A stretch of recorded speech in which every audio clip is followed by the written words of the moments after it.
রাধে রাধে বন্ধুরা, কেমন আছো তোমরা সবাই? আশা করছি তোমরা সবাই খুব ভালো আছো। আমিও ভালো আছি। তো এই সিম্পল হাউস ওয়াইফ জয়শ্রীর নতুন আর একটি ব্লগে তোমাদের সকলকে স্বাগত জানাই।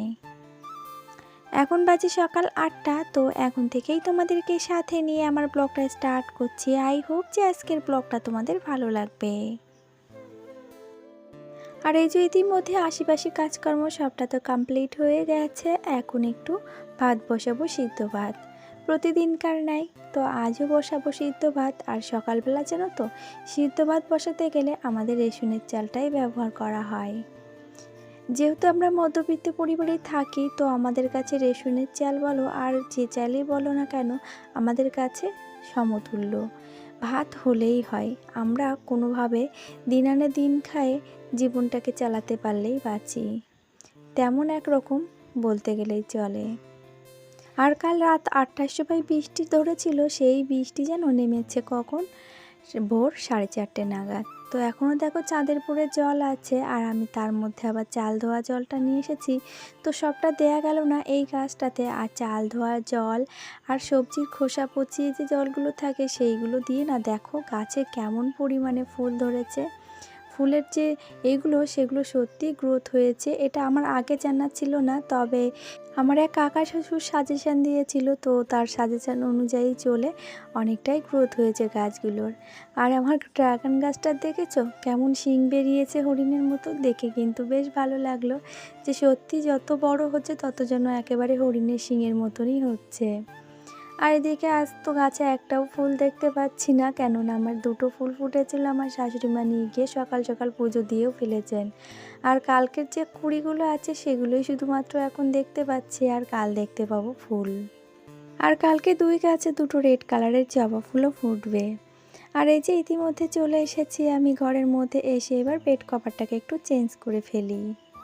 2 দিন ধরে ভাবছি চেঞ্জ করব, তো বর্ষা বৃষ্টির জন্য সেটা আর হয়ে উঠছিল না। তবে আজ সময় পেয়েছি।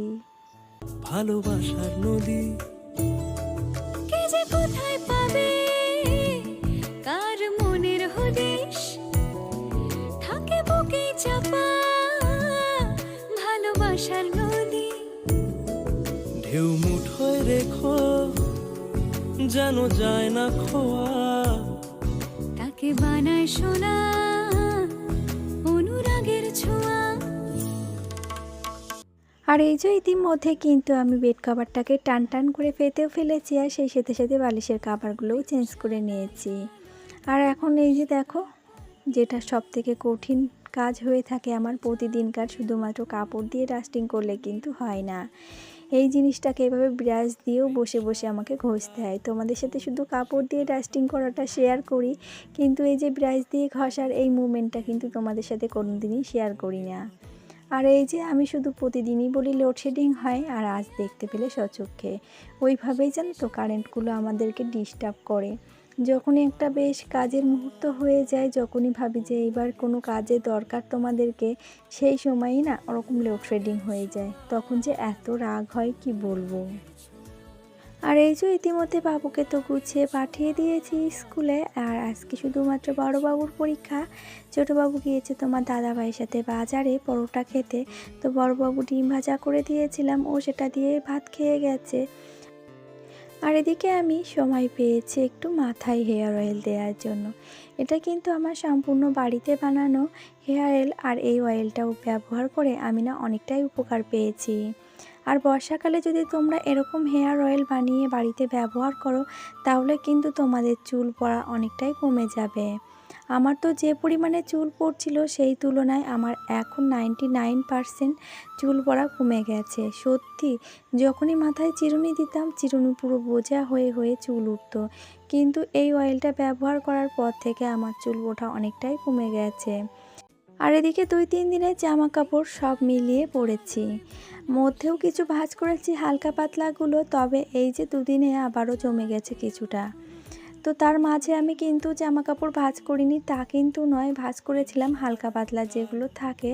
আর এইগুলো এত মোটা মোটা হয়ে যায়, তারপরে আবার একদিনকার জামা কাপড় থাকে সেগুলো পরার। তো সব মিলিয়ে এই যে এখন গোটাটাই ভাঁজ করে নিচ্ছি। আর ভাঁজ করতে না আমার খুব একটা আলসেমি লাগে না, কিন্তু আমার আলসেমি লাগে যখন আমি এই জিনিসগুলো রাখার জায়গা পাই না। তখন মনে হয় ভাঁজ করার থেকে আমি যদি কোনো জায়গায় গাঁদিয়ে রাখি সেটাই মনে হয় বেটার লাগে। মাঝে মাঝে এতটাই রাগ হয়ে যায়। জানো তো, জামা কাপড় আছে, যে জামা কাপড় নেই তা বলবো না, কিন্তু জামা কাপড়ে রাখার জায়গার খুবই অসুবিধা। এমনও হয় ওই যে জামা কাপড়গুলো পাট করে আমি টেবিলের উপরে রাখছি আর টিকটিকিতে এসে তার উপরে পটি করে দিয়ে গেছে। তো তখন কেমন রাগ হয় বলো তো। তবুও চেষ্টা করি কাপড় দিয়ে কিংবা নতুন যে ব্যাগগুলো দোকান থেকে দেয় সেই ব্যাগগুলো দিয়ে ঢাকা চাপা দিয়ে রাখার জন্য। তবে কি জানো তো, একটা অগোছালো সংসার কিন্তু একটা মেয়ের পরিশ্রম আর বুদ্ধি দিয়েই গুছিয়ে তোলা সম্ভব হয়।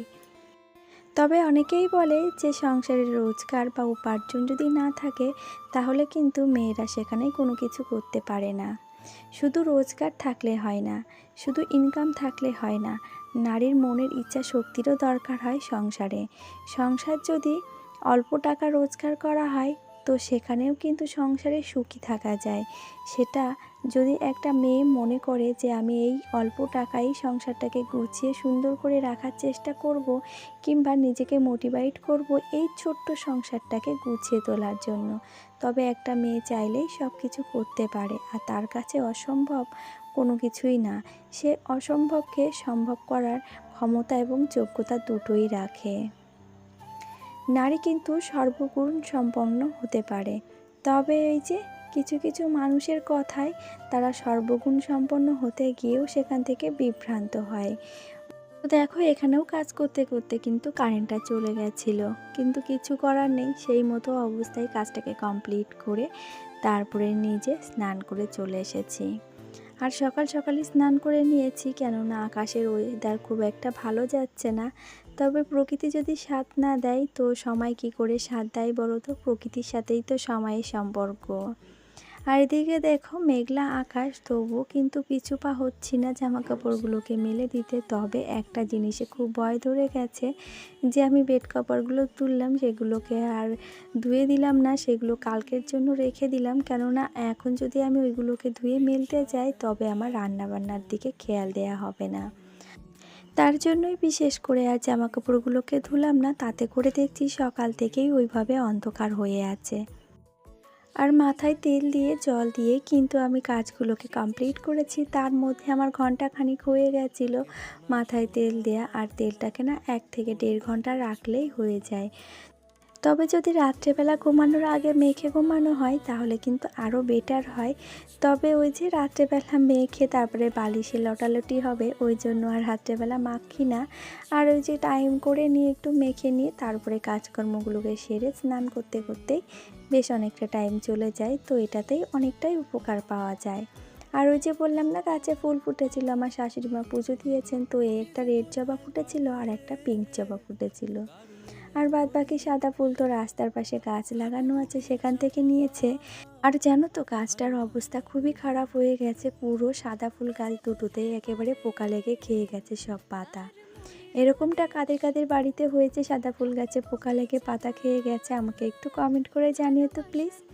তো চলো এরই সাথে বলে রাখি, আমার আজকের ভিডিওটি তোমাদের কেমন লাগলো একটা কমেন্ট করে জানাতে ভুলবে না। আর যদি ভালো লেগে থাকে তো প্লিজ একটা লাইক করে দিও। আর নতুন যদি কোনো বন্ধু আজকে আমার ভিডিওটি এই পর্যন্ত দেখে থাকো, ভিডিওটি দেখে ভালো লাগলে চ্যানেলটিকে সাবস্ক্রাইব করে রাখতে পারো। আর পুরনো বন্ধুরা যারা অলরেডি এই কাজটি করে রেখে দিয়েছো তাদেরকে জানাই অসংখ্য ধন্যবাদ আর অনেক ভালোবাসা।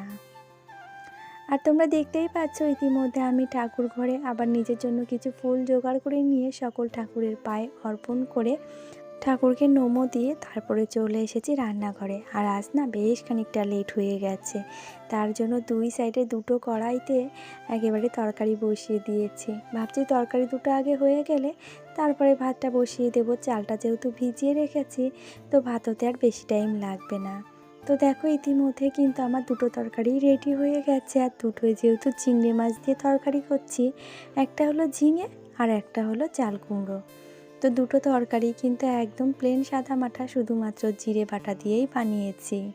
তো রান্নাবান্না কমপ্লিট হলো, চলো এবার খাওয়া দাওয়াটাও সেরে নেওয়া যাক। প্রেম সাদায় কালোয় বোনা শীতল পাটি,